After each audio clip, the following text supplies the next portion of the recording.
Good evening. Welcome to a very special Columbia University A'Lelia Bundles Community Scholars Lecture. Joy Goddess, A'Lelia Walker, and the Harlem Renaissance with A'Lelia Bundles herself in conversation with scholar Eric K. Washington. I'm George Calderaro, Senior Associate Director of Auditing and Community Programs at Columbia University School of Professional Studies. The Bundles Community Scholars Lectures and program are presented and administered by the School of Professional Studies and the Office of Government and Community Affairs at Columbia. The Scholars Program was created in 2012 to enable independent scholars in the community to pursue their academic aspirations through access to Columbia courses and resources. This lecture series was created to provide a forum for scholars to share their work and research with the community and greater public. We're coming to you from the Lee C. Bollinger Forum at Columbia. I note this as a point of information for our online audience, but also because the former university president Bollinger's connection to the Community Scholars Program. When the program was named in honor of A'Lelia in 2020, Bollinger noted, quote, A'Lelia Bundles has been an invaluable trustee of the university, and renaming this program for her is absolutely fitting. The Community Scholars Program brings to life Columbia's core mission of teaching, scholarship, and civic engagement, and it will now bear the name of our admired colleague and friend who has spent her life celebrating and serving the communities of Upper Manhattan, he concluded. I'd like to think that this evening's discussion continues this lifetime of service and celebration. A'Lelia Bundles is the author of 5 books, including Joy Goddess, A'Lelia Walker, and the Harlem Renaissance, and On Her Own Ground, The Life and Times of Madam C.J. Walker, a New York Times notable book about her entrepreneurial great-great-grandmother, the fact-based biography that inspired Self-Made, a fictional 4-part Netflix series starring Octavia Spencer. She's a board member of March On Festival, the Schlesinger Library on the History of Women at Harvard Radcliffe Institute, BIOS, Biographers International, Columbia Global Reports, and the National Archive Foundation. She founded the Madam Walker Family Archive, the largest private collection of Walker ephemera, photographs, and correspondence, which I found out is in the Indiana Historical Society. Bundles was a network television producer for 30 years, first at NBC News and then at ABC News, where she was Washington, D.C. Deputy Bureau Chief and Director of Talent Development. Welcome, A'Lelia, and thank you. Eric K. Washington is an independent scholar, public historian, and author. His tenure as an A'Lelia Bundles Community Scholar from 2014 to 2017 sparked the research for his acclaimed book, Boss of the Grips, The Life of James H. Williams and the Redcaps of Grand Central Terminal, which was lauded as, quote, an illuminating chronicle that invoked a fitting exemplar of Harlem's ambitious black middle class. His book won Columbia University's Herbert H. Lehman Prize for Distinguished Scholarship of New York City History, the Guides Association of New York City's Gannick Apple Award, and special recognition from the Municipal Art Society of New York's Brendan Gill Prize Committee. He is also a board member of Biographers International and chairs its annual Francis Frank Rollin Fellowship, awarded for a biography and process on an African-American figure. This evening, A'Lelia will offer an introduction to her family and engage in a discussion with Eric. Following this discussion, they will take questions from the audience using the microphone that I will bring to you so that your questions are recorded. The Q&A will be followed by a book signing in the upper lobby for both authors' books, which are ideal holiday gifts.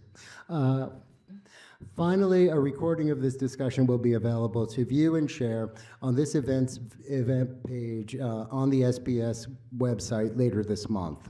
Now, please help me welcome A'Lelia Bundles and Eric K. Washington. Thank you very much, George. and St. Deb Sachs, the bundles, the people who sort of organize the bundle scholars. And there are some bundle scholars here. It's really great to see Maxine Griffith and Karen Jewett. Yes, I know, she said she's shy. But it was when I was a trustee and when Columbia was in the process of creating this campus, the Community Benefits Agreement, one of the pieces of that was to create a Community Scholars Program. And so I cannot tell you just how thrilled I am to see the wide range of people. And we always knew that there were brilliant people who lived above 110th Street who were not necessarily on the faculty or on the campus, but who had so much to offer. And so we are now seeing, how many? 12 cohorts? 36 cohorts? No. 13 cohorts, 13 cohorts. And the number of people and the amazing projects. So I'm just really happy to be here, as well as the School of Professional Studies. So I just have to, there's a long list of thank yous that I see. A few people who I haven't, Tanisha, Carol, just friends who are here, and I thank you all for coming. So when I started my book tour for Joy Goddess, not too far away at the Schomburg in June, and the Forever Book Tour continues. And it's really nice to finally be at Columbia. What I found is that if I start with some of the images from my collection, and my Madam Walker Family Archives is my personal collection that stuff my grandparents saved, and then there's a really large collection of Madam Walker papers at the Indiana Historical Society, so they are complementary. But I find if I give people some images that when Eric and I, and thank you, Eric, very much. I think this is our third or fourth time talking, and not just we do this program together in a variety of ways, even before Joy Goddess. But thank you for being here. Take it on the road. Right, we take it on the road. But it gives people something to think about as we're talking and as you are asking questions. And so, I think there is great the handy dandy. I'm glad that wasn't mine. Because, you know, how many of the calls I get now, half of my calls are spam. And I never give people my cell phone, so I don't know what's happening anyway. All right, so A'Lelia Walker and Madam Walker. So the book is called Joy Goddess because Langston Hughes, the poet, called A'Lelia Walker the Joy Goddess of Harlem's 1920s in his memoir, The Big C, that came out in 1940. And so, of course, I couldn't resist using that title. And he called her the Joy Goddess because of the great parties she gave, because of her charismatic personality, and just the fact that she welcomed people in. But there would be no Joy Goddess had there not been her mother, Madam C.J. Walker. And Madam Walker was known for founding a hair care company. Her main product was Madam Walker's Wonderful Hair Grower and her vegetable shampoo. She is a person who grew up who was born on the same plantation in Delta, Louisiana, where her parents and older siblings had been enslaved. First child in her family born free in 1867. Orphaned at 7, married at 14 to a man named Moses McWilliams, who was her daughter Lelia's father. Widowed at 20 with a toddler, moved from Delta, Louisiana to St. Louis in the late 1880s, where her brothers had moved a decade earlier, escaping the political violence after the election of 1876. They and their family minister were chased out. They were part of what was called the Exodusters. They had settled in St. Louis, become barbers, and their barber shop was very near St. Paul African Methodist Episcopal Church.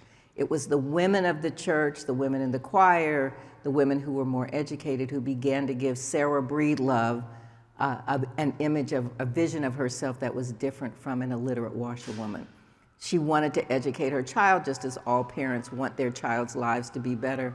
And in the process of trying to make a life for her daughter, she had a lot of hardships, and one of the things was her hair was falling out. And so she had brothers who were barbers. For a while, she sewed products for a woman who became her major competitor, Annie Malone, but eventually she developed her own hair care product, moved from St. Louis to Denver, where she married her close friend from St. Louis, Charles Joseph Walker. Hence, she became Madam C.J. Walker. And she turned these products into a very successful business employing thousands of women. So there's a long distance from 1905, 1906, when she founds her company, to this, just a decade later, where she and her daughter are with their chauffeur in Indianapolis. So she has now employed thousands of women, trained them all over the United States, the Caribbean, and Central America. At this point, she's in Indianapolis. Her daughter, Lelia, is running the Pittsburgh office, and Harlem is part of Alelia's territory as the manager of the Pittsburgh office. And she sees that the sales in Harlem are outstripping the sales in Pittsburgh. And of course, Harlem is much more interesting than Pittsburgh. So she persuades her mother that they need to have a presence in Harlem. They buy the townhouse on the left in 1913, and then they buy the townhouse on the right in 1915, and they hire Vechten Tandy, one of the first licensed black architects in New York, to redesign the facade, to build a beauty salon, a beauty school, and living quarters upstairs. So this is just as Harlem is becoming the black cultural and political mecca. The beauty schools in the basement, the beauty salons on the first floor. They had music rooms in all of their houses. We can talk about why music was important when we have our conversation. Madam Walker loved to entertain. She's right here. I don't know if this is working, but anyway, she's right here, and Lelia's right behind her. I'm showing you this because part of the challenge and fun for me of writing about A'Lelia Walker is that she's been so caricatured in other Harlem Renaissance histories, where she's just kind of a dilettante. This is the old saw, her mother made the money, she spent the money. There's the horrible portrayal in the Netflix series where she's nothing like the character at all. And there are some historians who say, oh, she didn't contribute anything. She wasn't a philanthropist. But I show this to show that during World War I, she and her mother were both very involved in supporting black soldiers. And she, where other people were knitting and buying cigarettes and sending shaving razors, she decided she was going to raise money to buy an ambulance. So she hosted a big event at the Manhattan Casino. Enrico Caruso, who was a friend, I see my friend Kathy, who's an opera buff. He was her celebrity cameo, and people bought tickets and they were able to raise the money. He visited the house. He actually didn't come to the concert because his voice was strained from 50 performances, but he visited this house in Irvington, New York, that Madam Walker was having built. She had moved to New York in 1916, sharing that beautiful townhouse with her daughter, and she wrote her attorney and said, this house is not big enough for 2 women. And so she decided she needed her own house and hired Vechten Tandy. And Caruso visited the house when it was under construction. He said it reminded him of homes in Italy, and he gave it a name. He said it should be Villa Lewaro, using letters from Lelia Walker Robinson, who was her first husband. Music room in the house in Irvington. Madam Walker dies in 1919. A'Lelia becomes president of the company. This is her executive team, very carefully handpicked by her mother. This story is that after when her mother died, A'Lelia had 2 boyfriends, both doctors, both handsome, Dr. Wiley Wilson and Dr. James Arthur Kennedy. One was a good guy, one was a bad boy. Her mother, of course, liked the good guy. I mean, it's amazing to me. Sometimes people say the bad boy, and I'm like, really? Like, who was your mother? But, so after one breaks her heart, she sails to Paris in first class. She stays on the Champs-Élysées, and she visits good friends, Louis Mitchell, who was a very famous drummer at sort of B club in Paris, and his wife are her hosts. She's invited to Cartier to view jewelry. She visits Egypt and the Sphinx, and then the Empress in Addis Ababa. Then I just show this so you can have an idea of what a flamboyant person she was. She had the house on 136th Street as Harlem, as 135th and Lenox became really busy and quite commercial. She decided she needed another place. She wasn't leaving Harlem, but she needed to have a quieter place, so she rented an apartment at 80 Edgecombe Avenue, and this just is to remind me her address books. I have all these famous names in these address books. She hosted the 1924 convention for Walker sales agents at Villa Lewaro. And this is, oh, I see it's going on its own. But two of her best friends, Jerry Major and Bessie Bearden, were both society columnists, so that meant she was written about every week in the black newspapers. And she and Bessie Bearden hosted an event in her apartment in 1927 with Count Cullen, Langston Hughes, Wally Thurman, Bruce Nugent, and a couple of other young writers and creatives, and they came up with the idea to convert part of the third floor of the 136th Street townhouse into what became known as the Dark Tower, a gathering place for creative people. This is the original invitation, the original menu, and a bookcase that was designed by Paul Frankel, a very famous Austrian furniture designer. There's A'Lelia Walker iced tea, is my favorite thing on the menu. It was Prohibition. Use your imagination. And then Countay and Langston, their poems were on either wall. These are some of the books that we had in our house. And I will say my grandparents saved stuff. They were archivists. I would like to, the good spin on it. But when A'Lelia Walker died in 1931, they moved a lot of her items to Indianapolis, and so these are some of the things that were there. It's an autograph book to A'Lelia Walker by Langston Hughes. Alberta Hunter and Jim McDaniels were some of the people who came, Zora Neale Hurston and Florence Mills, the Robesons, Max Ewing, whose epigraph is at the beginning. He wrote the most wonderful letters, Carl Van Vechten. And then I just like this because A'Lelia Walker's having a good time with her friends at Villa Lewaro. She was a muse for many artists. And when she died in 1931, thousands of people lined up.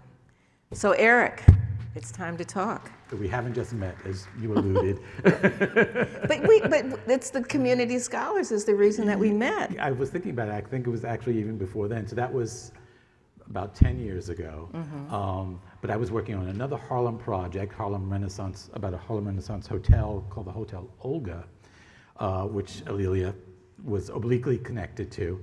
And I was just so fortunate to come across somebody like A'Lelia Bundles, who was working on similar overlapping projects, who just happened. I've never been to her house, but I just envision it as being like the most thoroughly managed file system. Because I asked her a question, and like, did you know so-and-so? She said, hold on one second, and like, in 5 seconds, she said, I think I have this file right here.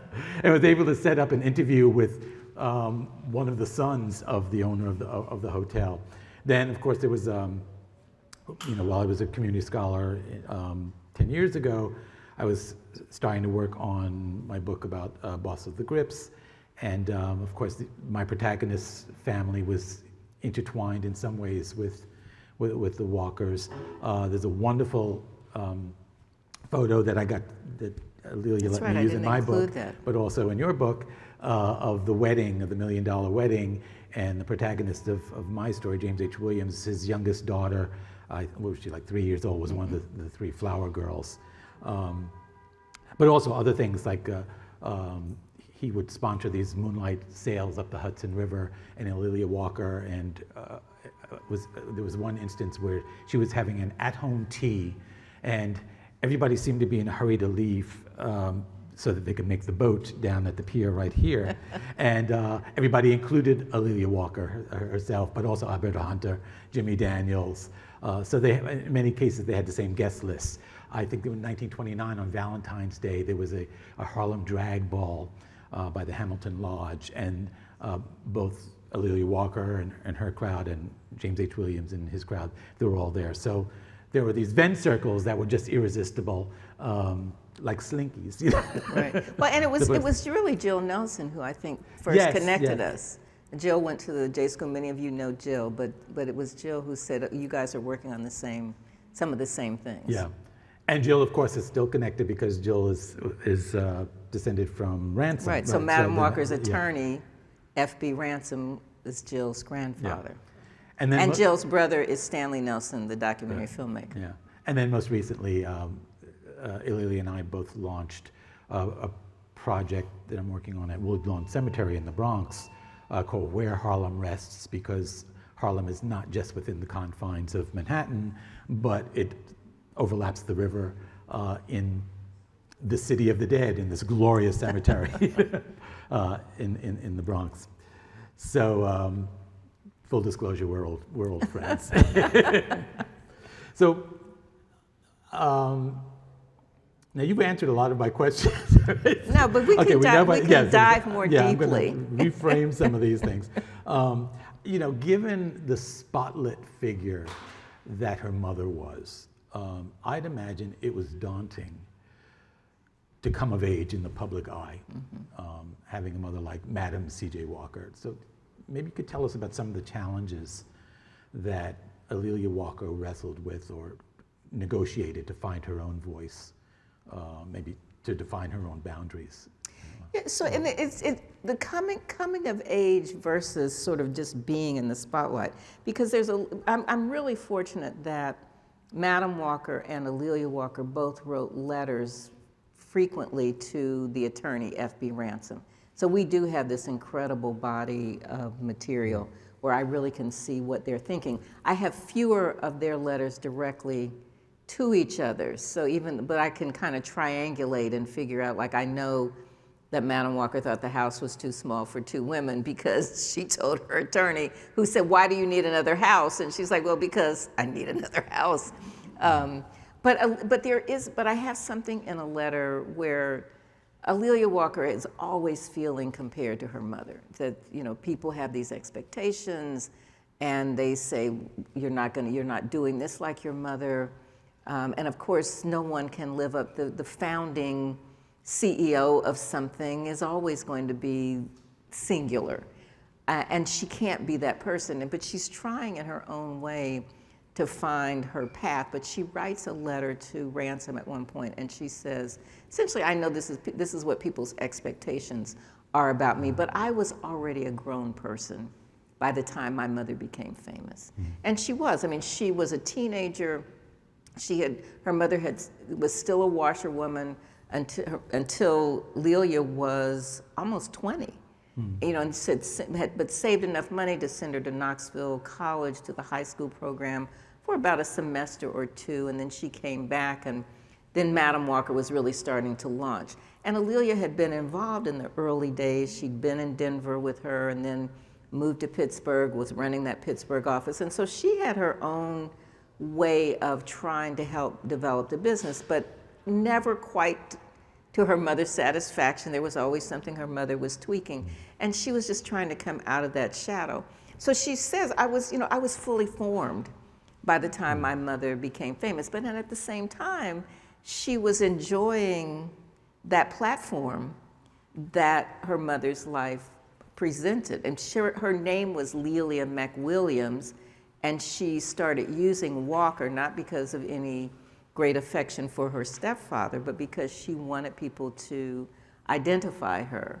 Her mother had named the beauty school Lelia College, a beauty culture.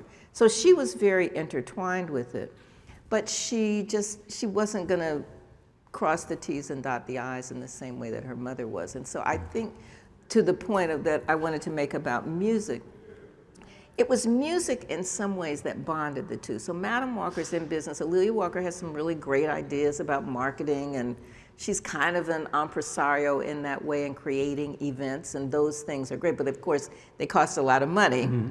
But it is music that really brings them together. So even when they were very poor and living in St. Louis, Sarah Breedlove, the washerwoman, had a good enough voice to be in the choir.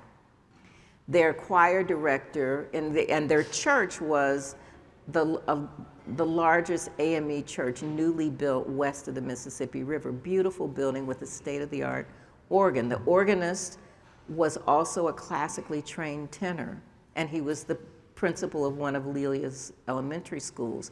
So they were surrounded by music. The Germans who had migrated to St. Louis earlier in the 1800s ran the music programs, and so the kids were learning German lieder and learning opera. And then on the street, they're seeing cakewalks and ragtime. For a little while, Sarah and Lelia lived across the alley from Tom Turpin's Rosebud Cafe. So that, they had that bond, and so when they finally had money, they were able to hire some of the really talented young musicians to perform. So that, for me, was the way that Lelia found a way to be consistent with what her mother loved and what they loved together, and that's how she became the patron of the arts, the person who really put culture forward. She did another thing, because I don't know if folks have picked up on, you refer to her as Lelia, and I think that's very interesting because she's, as part of her process of reinventing herself, talk about that. When did she add the A apostrophe? And, Right, and both of them yeah. reinvented themselves. Yeah. I mean, this is such an American story where Sarah Breedlove, washerwoman, becomes Madam C.J. Walker. I mean, part of it is she doesn't want people calling her by her first name if they don't know her. So she's Madam C.J. Walker. And it was, you know, an affectation. Paris was the center of culture and fashion. And so she wanted to put herself, you know, out there, give herself a little shine. And Lelia, she was born Lelia McWilliams, and she became Lelia Walker in order to cash in on her mother's reputation. But the A apostrophe comes a little later. After she went on this trip in 1921 to London, Paris, Rome, Monte Carlo, Nice, Cairo, Alexandria, Palestine, and Addis, she comes back and she's in the middle of a divorce.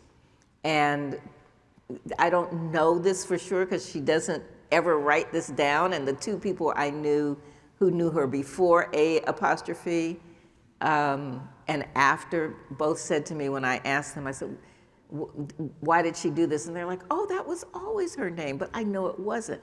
So in my mind, it was her way of giving herself an assignment to become something different.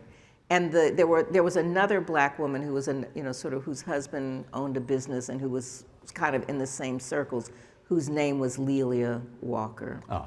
And so this was, in my mind, I don't know, is a numerologist, is it whatever, but she added this A apostrophe. And you would think, because it's my name, I would really like to know, but I can only speculate. Wow. The mystery. Now, you of course, you covered Lelia in your biography of her mom. What was different? Why circle back to her? And was it a significant process or discovery in coming back to her for her own book than when you first wrote about her? Yeah. Well, now that Joy Goddess is written, I was like, okay, well, that was the prequel, and the other one. When I was writing On Her Own Ground, I first thought that I was writing a double biography. And at some point I realized these two women needed their own books. That Madam Walker's story is unto itself an amazing story. Who she touches, it's really kind of American history between the Civil War and World War I. And I tried to teach myself history because I didn't learn those things in high school history. But I wanted to place her in that context of America during that period of time. And then it's almost as if the curtain comes down and comes back up for Lelia Walker in the 1920s when she can begin to flower and begin to come into her own. So she really, and I just, changing the lens a bit so that I'm looking at, in On Her Own Ground, I really developed the relationship between mother and daughter, and I was very conscious of that. But I also wrote just a really short epilogue because I didn't want to give away too many secrets. I should mention my Columbia connection to doing this writing. Yes. Because had it not been for the J School, I might have eventually gotten around to it, but it would have been much later. So when I was a student at the J School, class of 1976, my advisor for my master's paper was Phyllis Garland. Phil was the only black woman on the faculty at that point, and for historical context, the 1970s, the mid-1970s were when women's studies departments, black studies departments, Latino studies departments, all of this scholarship, finally the academy was acknowledging the importance of these stories that had not been told. And faculty members were being hired for the first time in larger numbers, and Phil was the first black woman on the faculty. And when I met with Phil to discuss my master's paper, I gave her some cliche topics. Tanisha, I'm looking at you because she's a professor that students give professors lame topics and then they have to guide them. Isn't that what your role is? So Phil listened to me, and she said, at the end of the conversation, she said, She said, your name is A'Lelia. Do you have any connection to Madam Walker and A'Lelia Walker? And so I was not walking around talking about this. And I think Phil knew the answer because Phil had been a reporter at Jet and Ebony. Her mother had been the editor of the Pittsburgh Courier. But I said, yeah, that's my family. And she said, that's what you're going to write about. So it was really the power of a professor recognizing that if I'd had anybody else on the faculty, they would have just thought, isn't that an odd name with an A apostrophe capital L? But Phil really did change the trajectory for me. And now certainly others over the past century have evoked A'Lelia Walker, have written about her, but in a cursory way, not as in-depth as you have. So it's fallen upon you as a biographer, I'm sure, to disabuse the public, the reading public, of a lot of falsehoods that would not necessarily. I mean, sometimes in good faith, but people haven't done the mining that you've done. Right. I don't know what essential insights or themes about A'Lelia Walker have others just simply gotten wrong or failed to explore. Or failed to explore. Well, yes. Yeah, I mean, listen. I think that so much of what's been written about history in general kind of becomes a cliche or a phrase, and that's our shorthand of explaining somebody. And the papers were not really out there when some of these Harlem Renaissance histories were being written in the 80s. The papers that are at the Historical Society have been there since the early 80s, but only digitized within the last decade, and so they weren't really that available, although I had access to them. So I can't, I say people didn't really have the material. But she ended up being, there's, a couple of little stories that people told. Well, A'Lelia Walker she didn't really contribute very much to the artist. That, she had a few parties, but then she just spent her mother's money. And so that became the meme for her. There were a couple of other things where someone wrote that A'Lelia Walker rarely read books. But I know this is not true because I have her talking about books in the letters. I have her books. That she was, there was a party, there was a made-up party that was repeated over and over again in other histories. And I think this is kind of true for women in the Harlem Renaissance especially. These wonderful books that have been written have talked mostly about the men, until the last decade or so. And women were kind of a footnote, and she was very much a footnote because she hadn't written a book or sung a song. Right. But there was this sort of made-up party that A'Lelia Walker had a party, and she served her white guests pig's feet and gin or beer, and her black guests caviar and champagne. Now that's kind of an interesting thing to think about, but it's made up. But it got repeated over and over again by some really well-known scholars who just wrote it again. So it was that kind of the myth. So she was more myth than reality a lot of times. She moved within, I think it's fair to say, a rarefied, well-heeled social circle that was an exception to the striving black community at large. But she and her friends, and you've mentioned Bessie Bearden and Geraldine Disman, aka Jerry Majors, they did respond to social issues of poverty and the social ills of the time. Maybe talk about how some of, you mentioned the ambulance during the peacetime activities. Were there some sort of, I don't know, signature things that evoke A'Lelia Walker's style of addressing social issues that were really set her apart from her mother's generation, the club generation? Yeah, I mean, that's, so Madam Walker, again, Civil War through World War I, that generation of black women were creating organizations like the National Association of Colored Women. They were really involved with what was called the Club Women's Movement, and they created that organization because some of them were really involved with suffrage, but they were excluded from the two major white women's suffrage organizations. They knew that issues in their community weren't being addressed, that there were all of these people, formerly enslaved people who had no pensions, who needed to have retirement homes, no kindergartens, other kinds of sort of safety net things, that these women created this national organization that was really quite powerful and quite effective, a lot of times working through the church. But that was that generation of women. That was what they focused on. A'Lelia Walker, and there were still women who were doing that in A'Lelia Walker's generation, but with her cohort in Harlem, for the most part, it was college-educated women like Geraldine Dismond, like Bessie Bearden, other women who were business women.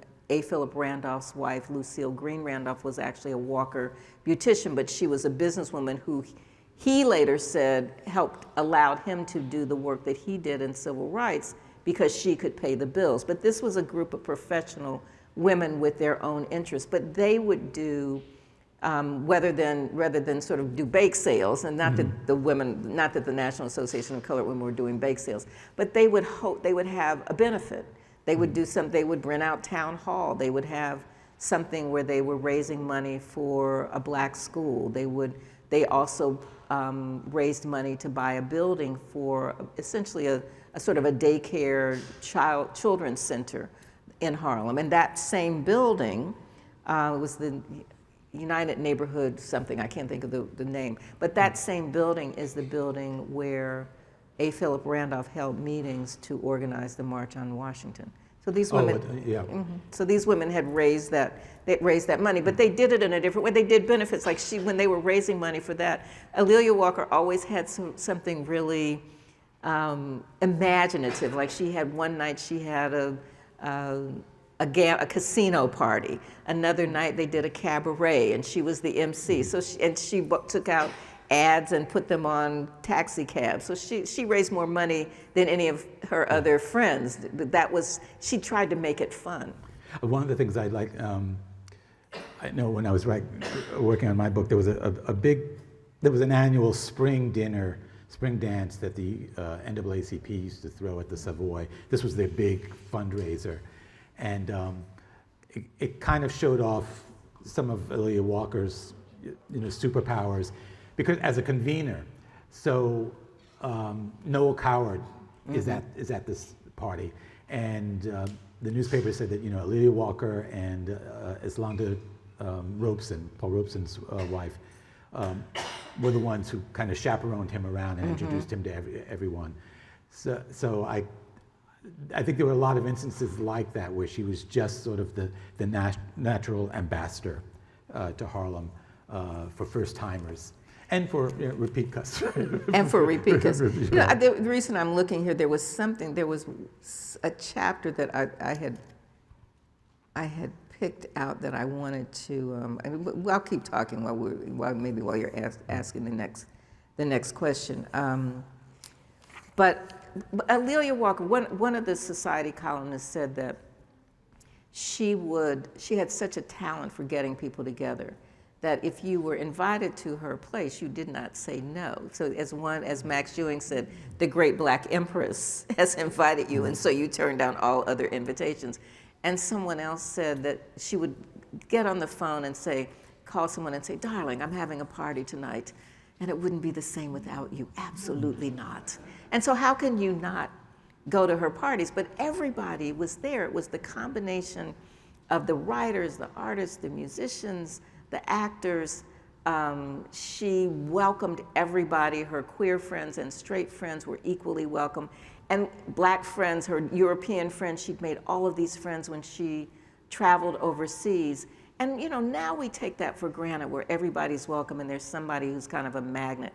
But it was still really quite unusual. Even, you know, Carl Van Vechten, who was her friend, and who obviously he's a controversial person, but when you read Carl's day books, he had these parties where he knew that some of his, you know, elite white friends, he couldn't invite them if he was going to invite his black friends. Alelia's place was not like that. There was, you know, I should mention, I don't know if any of you have, and if you haven't, you must go to the New York Historical. That still feels unfinished. I don't know why they changed it. Yes, I agree. I know. Historical what? Right. The New York They're so hip. Yeah, and I want that hyphen if they're not using it. The current exhibit, Gay Harlem Renaissance. And Aaliyah Walker figures prominently thanks to Aaliyah Bundle's collection. But there's part of the display that's there focuses on the Dark Tower, which you mentioned, this salon. And you mentioned a lot of her circle of friends, particularly who were her queer friends. Wally Thurman, County Cullen, Langston Hughes, Alberta Hunter. She was no prude, and I think that was one of the things that kind of makes her stand out when we're studying the Harlem Renaissance and the different circles that were prominent and sometimes interacting and sometimes not. Hers in particular was very much inclusive, I think, perhaps more than a lot of others in terms of the queer friends. Talk about the Dark Tower, because that's really fascinating, and it speaks to her, you know, her powers as a convener. So this is the part this is a couple of paragraphs I wanted to read, and then I'll talk about the sort of the origins of the Dark Tower. Even if the Dark Tower never made a profit, and even if some of the young writers were unhappy with the prices, the Walker Townhouse had become a place of pride for black visitors. For some of them, just being inside Madam Walker's former home was worth the trip. Once they entered, the chance to meet a famous musician or a Broadway actor was a bonus. When Harlemites wanted to impress their out-of-town guests, they booked the Walker studio, whether they were hosting a luncheon to welcome Chicago Congressman Oscar DePriest or an NAACP Women's Auxiliary tea to honor Dr. Ocean Sweet's defense attorney, Clarence Darrow. In search of a posh setting for his most prominent guest, even W.E.B. DuBois had considered the studio for his daughter Yolande's April 1928 wedding reception. But when the invitation list for the DuBois County Cullen nuptials mushroomed, he canceled the reservation. Nevertheless, best man Harold Jackman deemed it just the right size for the 35 men attending Count's stag party. Oh my God, in those 3 sentences, there is so much history there. In the more intimate Dark Tower room, traditional book parties and poetry readings were transformed from sedate soirees with polite applause into lively afternoons with music and dancing. In May 1929, Nella Larson signed copies of Quicksand, while J. Rosamond Johnson and Taylor Gordon performed. When Columbia University's International Poetry Group met in December 1929, at least 4 languages were spoken, as a Chinese student read love poems and an Italian student sang an aria. Soon after Porgy opened on Broadway, Alelia, Bessie Beard, and Geraldine Dismond feted Catfish Row extras, including original Dark Tower Planning Committee members Bruce Nugent,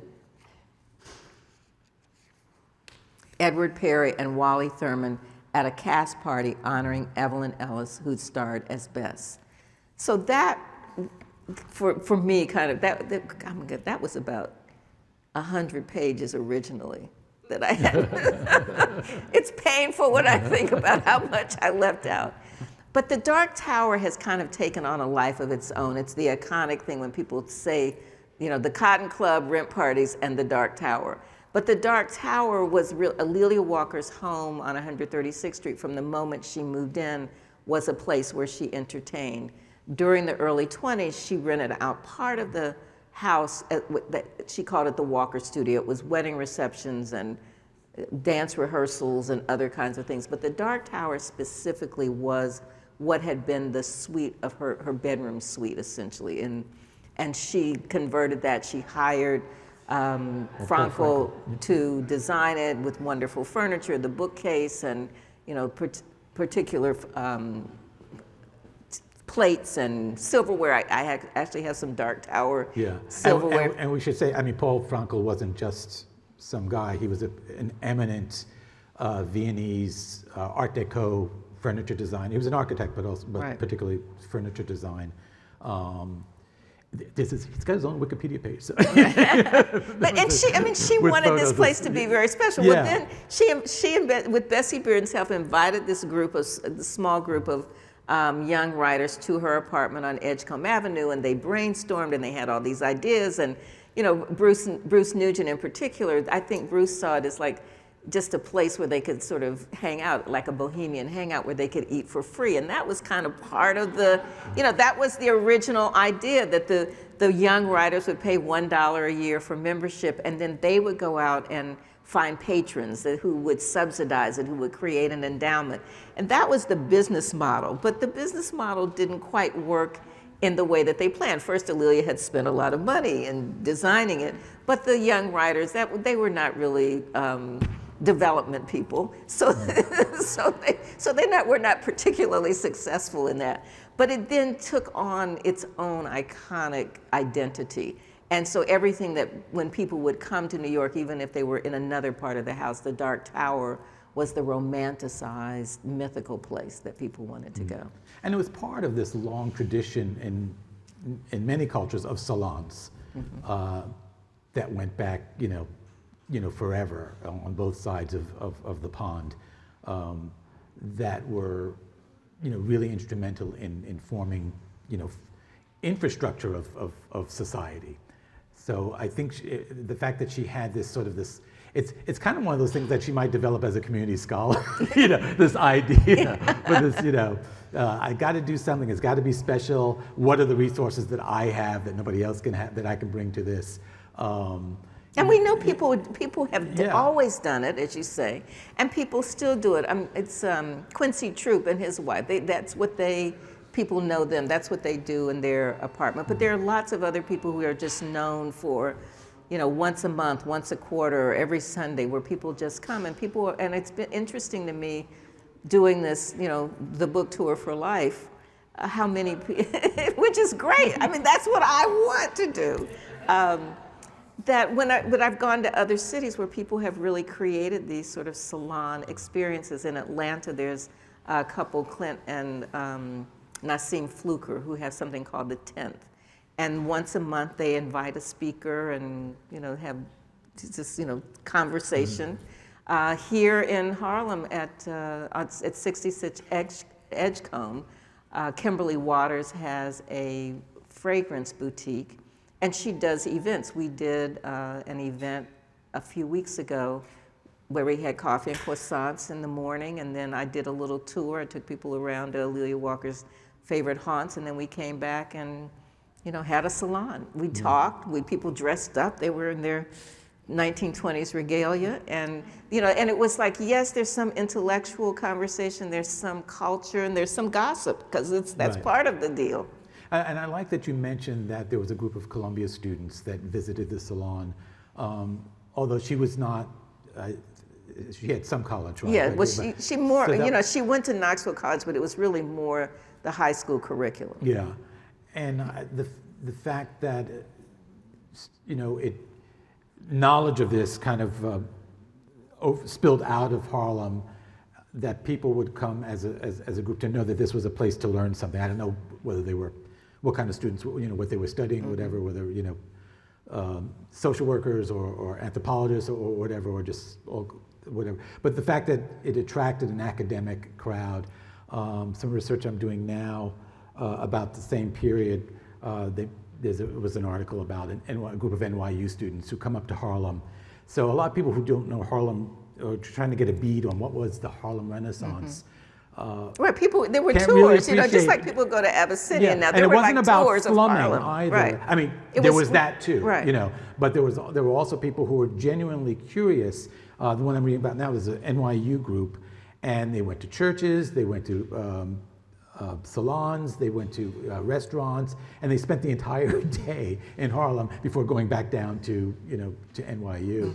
So I think that was very interesting that you mentioned that this group came to the Dark Tower. Well, and Columbia students did come. Yeah. So the fraternities and sororities had parties at Christmas time when the fraternities, especially and sororities, were in town. A lot of their smokers and and other dances would be at the house at 136th Street. And then in 1928, when the Walker Company built a new building in Indianapolis, a block-long Flatiron building with the factory and a theater and the beauty school, beauty salon, A'Lelia Walker invited all of the black fraternities and sororities to Indianapolis, and it was kind of pre the creation of the Panhellenic Council. But she kind of had that vision. She knew, on one hand, she knew that this would be enjoyable for them. The other was that she had this really strong sense of if I get all these people to come to Indianapolis, they will tell other people about this. So she understood that marketing. You had handwritten letters, which is so wonderful, and a travel diary, which anybody who's working on history or biography, this is what you drool over. Right. What were the things, while that's wonderful, what were some of the things that are just lost to history that you weren't able to find? Those silences, the gaps that, some of them you were able to fill, but some that you just, will still keep you up at night. Oh yeah, like what was going on in that apartment in St. Louis when you lived across the alley from Tom Turpin's Rosebud Cafe where Scott Joplin played? What was going on? I mean, that kind of thing. So much more about the trip to Ethiopia I wish I knew. So like the travel diary, like most of us, it was sparse. She wrote a few days and then there was a big gap and then she wrote, a little bit more and a little bit more, and it gave me some clues and it gave me some leads, but there was a lot that I wish I knew. I want to tell folks how I came upon this diary. So as I had mentioned earlier that when A'Lelia Walker died in 1931, my grandparents packed up a lot of her things and moved them to Indianapolis where they were living. And that included books like The Weary Blues, Langston Hughes's book, and Count Cullen's Color, the original invitation for the Dark Tower, the menu, all kinds of other things. And I knew that there was this book that had been autographed by Langston Hughes to A'Lelia Walker, because in a series of letters between Wally Thurman and Langston Hughes, they talk about this book that A'Lelia Walker buys 2 or 3 copies of the book, and she misses Langston's launch party, but she wants the book signed, and Wally gets it signed. So I knew there was an autographed book, but I'd never seen it. And what I learned later, and where the travel diary turns up, my grandfather had put a lot of things in storage in Indianapolis when he moved back to Arkansas, where he had grown up in the 60s, but he wasn't paying the storage bill. And so I thought, I am so lucky to have the things that I have, but there are all of these things that I'll never have, and I just have to live with that. But fortunately, the storage company was owned by family friends. And my brother, Lance, my late brother Lance, was very good friends with the nephew of the founder. And about 7 or 8 years ago, Tony Stewart started cleaning out the back warehouse as he was about to retire. And he started finding these things that had just been pushed to the back of the warehouse. And among them was that autographed copy of The Weary Blues, but also the travel diary. And I knew about A'Lelia Walker's travels. I knew I'd had the ship manifest. I knew that where she had visited, because her third husband, I have to keep track of this, her third husband had written letters to her while she was there, and I had his letters. So I had the postmarks and some newspaper articles, and I could put that together. And in filling in the blanks, I I wanted to believe that she had seen her friends Louis and Antoinette Mitchell in Paris, because I knew they were there. I knew he was a famous musician. I knew they had visited her when they came to New York a couple of years later, but I didn't have the proof. And I am like serious fact person. If I do not have the document, I just can't put it in there. I just can't bring myself to make stuff up. But when I got this travel diary, I opened it up and it says, dinner first night with Louis and Antoinette. It's like, thank you. That's great. That's great. You know, one of the things I mean, I love a lot of things about the book, but I think you remain really masterfully objective and not uncritical of your subject, considering that, you know, you're related to the subject. A'Lelia Walker sometimes emerged as, you said, inexplicably unsympathetic in appreciating her daughter, your grandmother's marital dilemma. Mm-hmm. And so I'm wondering, you know, as a living descendant, was it difficult to examine a life that's so indelibly linked to your own? What was, you know, how did it feel for you in your writing process? You know, did you have to reconcile? Yeah, I mean, there's, you know, there are some parts that were hard to write because she is not sympathetic at times. But back to my time at Columbia, when I was writing this paper, when I was at Columbia in the fall of 1975, I went back to Indianapolis for the Christmas holidays, and my mother was in the hospital. She had lung cancer. She was terminal. And I told her what I was writing about. She was very excited that I was doing this. I think she, you know, I'd written a report in high school on A'Lelia Walker and the Harlem Renaissance. So I think she knew that I was the person who was going to tell the story, and it was really great that she was happy about it.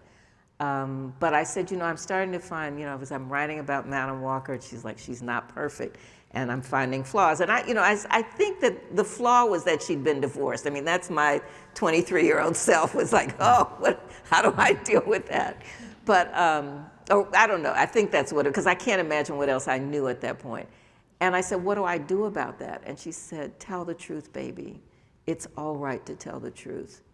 And that's such an amazing gift, because when people are telling family stories, there is that, you know, need to cover things up and not tell the full truth, and what is it going to mean. You know, it's helpful that I don't have any other living relatives. So there's nobody who could be mad at me. But I really did want to. This is the season for ghosts. That's right. This is right. And my grandmother was adopted, and you can read about in the book. There's a whole story of her family and Sarah Breedlove's family knowing each other in St. Louis and how they got connected in Indianapolis. And A'Lelia Walker adopted my grandmother, and what Eric is referring to is that my grandmother's first husband was an arranged marriage. A'Lelia Walker made her marry somebody who was much older, who wasn't a nice guy, but who came from a very prominent family. He was a doctor. His grandfather had been a very wealthy businessman in Cincinnati during the 1800s, and so it was like one of those matches, but my grandmother was miserable. And I have the details of that misery, and it's, you know, and I wanted to show that, but A'Lelia Walker does not look good in that part. Question closest to us. May I ask if the American composer Virgil Thompson was a part of Walker World? I ask because Virgil's great friend was Carl van Vechten. Mm-hmm. You know, that name has not come up in a prominent way for me, so I don't know. There are a lot of people that I had to leave out of the book because the manuscript was twice as long. But he apparently didn't come up often enough that I included him. But he and A'Lelia Walker were friends, and that's you know, I have letters, and I can see that that there was a friendship there. I think part of it was that he was probably one of the few people not asking her for money, but when everybody else expected her to pick up the tab. But he sort of inserted himself and used people in a way that's not very attractive. And while he's visiting, he'd been hanging out in Harlem, and he was going to some of the buffet flats and, you know, some of the clubs, but he really wanted to try to get to know something about the more middle-class black folks in Harlem. And he became friends with James Weldon Johnson, with Walter White. And he was invited to Alelia. She had resisted him for a while. He ultimately inserted himself. And then she invites him to Villa Lawaro to some parties that she's having. He comes to the parties. And those parties turn up in the book. I don't think she knew that she was going to become a character. He has a character that's Adora Boniface, who is loosely based on her. It's not exactly. I try to explain the differences. But he's, a lot of people are very, to this day, are just not happy about Carl Van Vechten. Oh, we should probably just mention that the title wasn't just a bit of flippancy. It refers specifically to the balcony section that was segregated for blacks to sit in a lot of public spaces. Right. Could you kindly discuss your writing process, and how much of this did you know before you did your family just sit around on Sundays and talk about Madam C.J. Walker? Is it part, and was that a burden to you? Was that, I'm sorry. No, that's a great question. No, my writing process is I write whenever I can, and it's disorganized, and I don't have any secrets except, as one cartoon that I have on my wall says, essentially sit your butt down and write. It's kind of the only way that and it took me a long, long time, like 20 years seriously to write this book, because I was doing other things. But, we did not sit around the dinner table talking. My mother was vice president of the Walker Company when I was growing up, so I would go with her to her office. The silverware that we used every day had Madam Walker's monogram. The baby grand piano in our living room had been in one of Alelia Walker's homes. So, I was surrounded by things, but it was not overwhelming. And I think my mother was very wise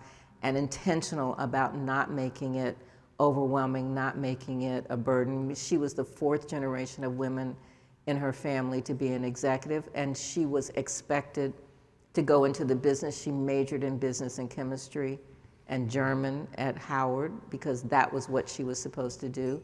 And years later, I was in a taxi in DC, and the taxi driver and I started talking, and he went to Howard, and I said, oh, my mother went to Howard.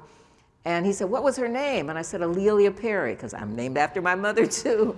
And he said, oh, Alelia Perry. We would see her walk across campus, and we would go, money, money, money.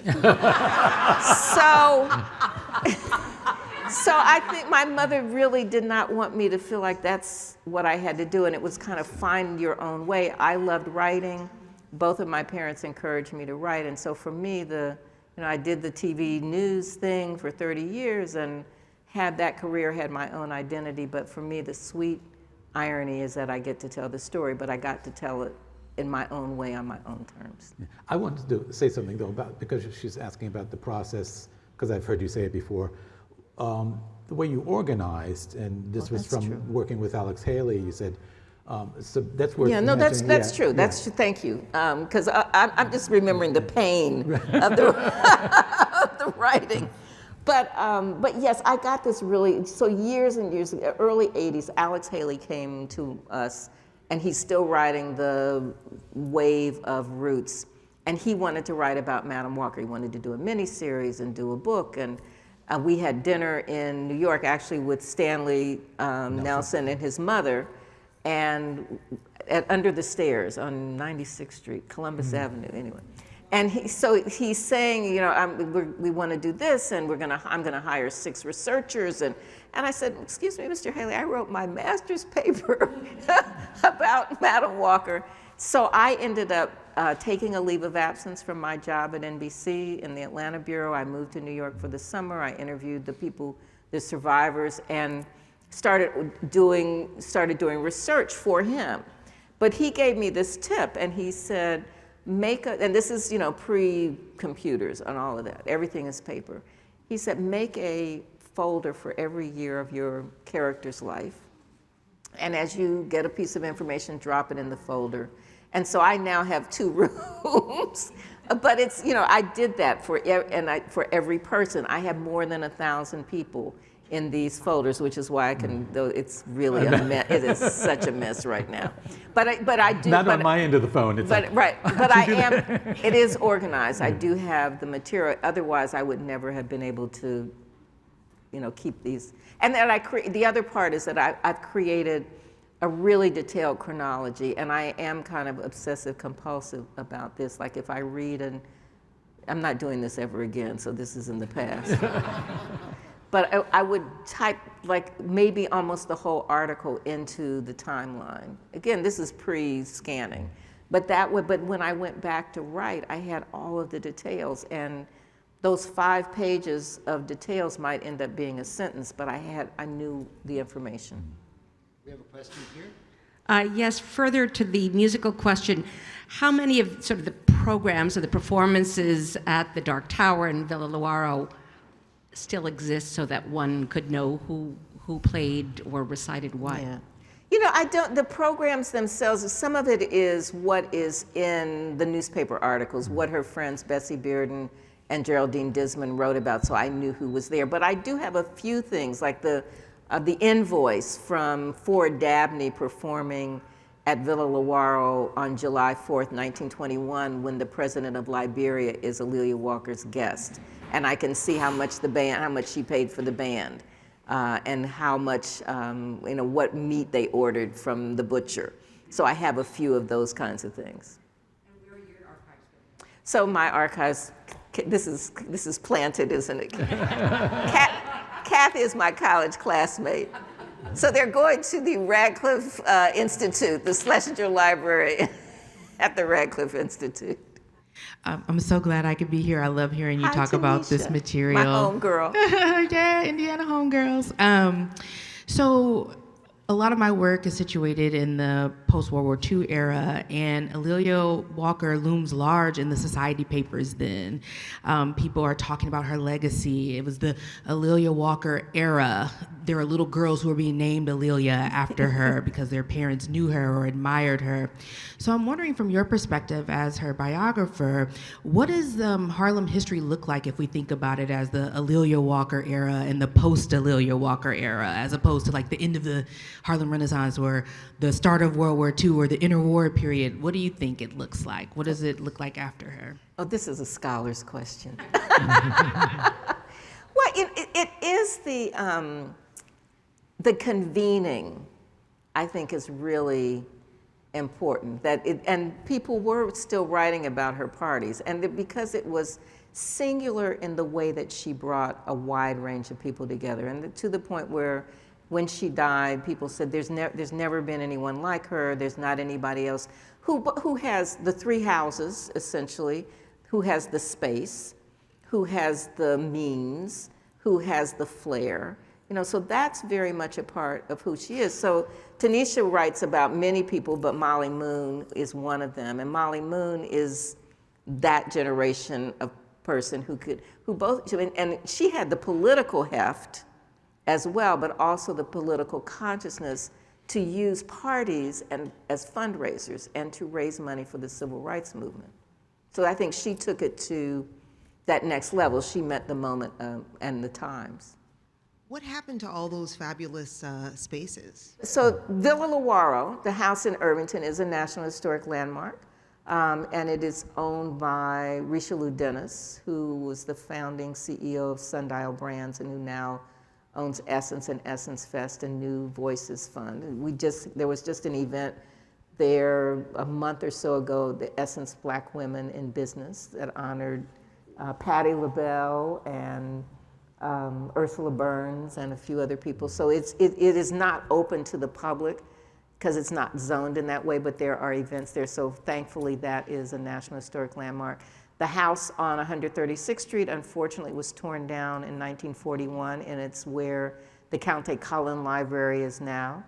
One would think it wouldn't be torn down now, but it was not considered important at the time. And then the apartment building at 80 Edgecombe Avenue is still there. And I have friends who actually lived like upstairs from there. Oh, wow. And I know you touched on this a little bit, but I take it you didn't like the Self-Made movie? I'm getting that vibe from you. You're getting that vibe, getting that vibe. Right. So look, Octavia Spencer was great. I was hoping for Hidden Figures. I got Real Housewives of Atlanta. if you go to my Instagram page, you'll see what I think, But, lots of people worked really hard on that, and so I don't want to trash it totally, because a lot of people really were trying to do the right thing. But the showrunners and the head writer had in their mind the story that they wanted to tell, and so they decided they were going to focus on Madam Walker and her competitor. These women were not friends, they were competitors, but they turned the other person into a villain, almost a cartoon character. They made the conflict about skin color. It was not, they were both substantial women, so it wasn't about that. The other woman did not become a drug addict. It's just like stupid stuff. And there's a boxing scene that's like really silly. And A'Lelia Walker did not have a girlfriend. But they just said they were, and I won't go into the details of this, but they were very sneaky about that. And they sent me a script, didn't talk to me about what was going to be there, and they sent me a script where they had made Bricktop A'Lelia Walker's girlfriend. And so if you know any history, that didn't happen. But when they sent it to me, they had to let me see the scripts. And so I'm reading this, and I was like, I had gotten to the point where I was like, don't make me cringe, but I was throwing up at this point. But I said, I met Bricktop. I'm old enough to have met Bricktop. I was at Fiorello's, and she was there, and someone introduced me to her as A'Lelia Walker's great-granddaughter, and she proceeded to tell me how she did not like A'Lelia Walker. She thought she was a snob. And I'm like, so you just make this up? You think you can just drop anybody into the script and nobody will know? And so then they didn't talk to me, and then when I went to see the screening in the lovely screening room on Warner Brothers lot, there was a girlfriend who they had introduced. So it was like that kind of dishonesty that ultimately really made me unhappy. And interestingly, I was talking with Fumio, the bookseller, because the copy of On Her Own Ground has the movie tie-in cover, self-made, with Octavia's lovely picture on there. Again, Octavia was great. I'm not mad at Octavia. And I said to her, that's interesting. The original title is On Her Own Ground. She said, yes, I ordered On Her Own Ground, and they sent me this. So I took a picture so I can talk to my publicist tomorrow, because I keep trying to say On Her Own Ground is the one. Maybe they're trying to get rid of the inventory. But please buy it, and then you can just stick, I have the postcard, you can just put this postcard on top of it. I know you are on the board of the Indiana Landmarks group. Yes. And I'm really interested in your influence on how Indiana and history in Indiana is being This is such a great, changed. Perfect question for today, because, and I have come to care about preservation, and it's like knowing so much is being erased. That's a whole nother conversation about erasure in history that's going on. But especially in Indianapolis, I became really focused on Indiana Avenue, which is where the Walker Building, which is also a National Historic Landmark, is. But like so many downtowns with Black communities, either a college campus or a highway came through and destroyed the neighborhood with just very few memories. I happen to have been on a phone call today, on a Zoom call, with a group of people talking about Indiana Avenue. And for the last decade, there's been this back and forth, what's gonna happen? And on that conversation, I can see that all the things that we thought might happen, that there's a plan that that's ignoring that.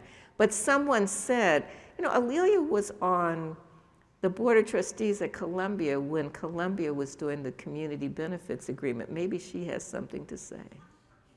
And I said, yes, if you have the will, you can make a difference. So what is the Department of Metropolitan Development going to do? So I thank you, Maxine, the Queen of ULURP.